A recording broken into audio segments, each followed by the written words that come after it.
পদ্মা গড়াই পরিদর্শন বাংলো।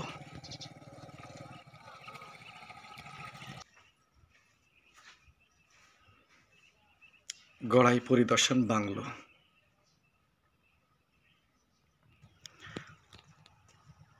যদিও এখানে গড়াই পরিদর্শন বাংলো দৃশ্যমান, এখানে কোনো কর্মকর্তা বা কর্মচারী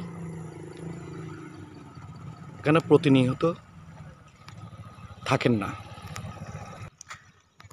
এই জায়গায় আসা দর্শনার্থীদের মুখ থেকে শুনেছি আর তারাও কোনো সময় এই পরিদর্শন বাংলোর কোনো কর্মকর্তা কর্মচারীদের দেখেন নাই।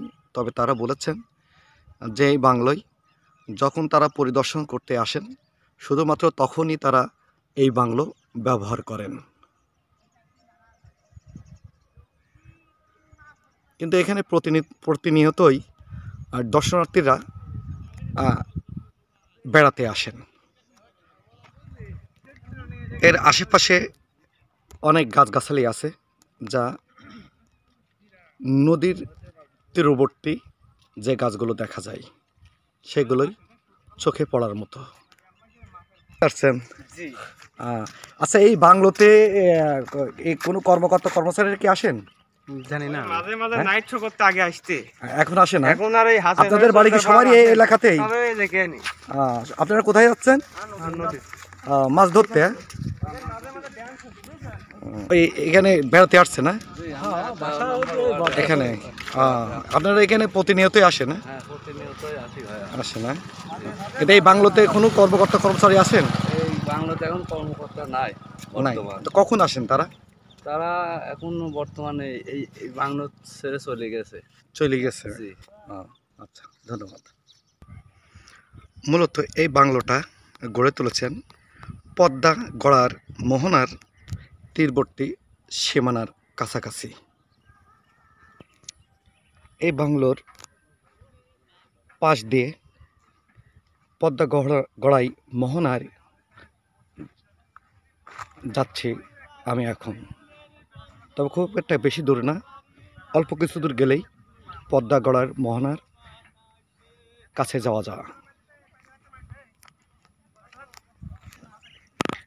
চারপাশে কাশবন,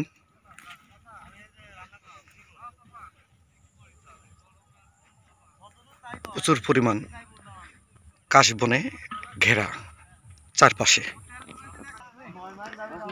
যেটা দেখতে পাচ্ছেন এটা পদ্মা, এটাই মেন পদ্মা।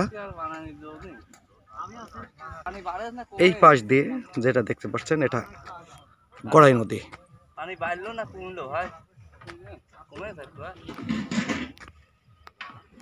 কয়েকদিন আগেও পানি ছিল না, এখন আস্তে আস্তে পানি বাড়তে দেখা যাচ্ছে।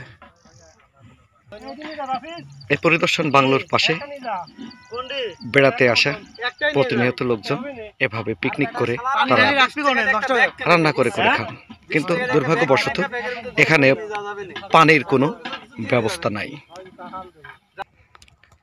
এখানে বেড়াতে আসা লোকজন তাদের গাড়ি রেখে বিভিন্ন জায়গায় তারা ঘোরাঘুরি করছেন। দর্শক, যে বাংলো দেখছেন এই বাংলোতে কারেন্টের ব্যবস্থা ছিল, পাশে টিউবওয়েলের ব্যবস্থা ছিল, সব ব্যবস্থাই এখানে ছিল। চোরে চুরি করে নিয়ে যাওয়ার কারণে এখানে দর্শনার্থীরা যারা বেড়াতে আসছেন তারা পানি পিপাসা পেলে তারা পানি পাচ্ছেন না। প্রিয় ভিউয়ার্স, ভালো থাকবেন, সুস্থ থাকবেন সেই কামনায় আল্লাহ হাফেজ। রাশিদুল ইসলাম, কুষ্টিয়া।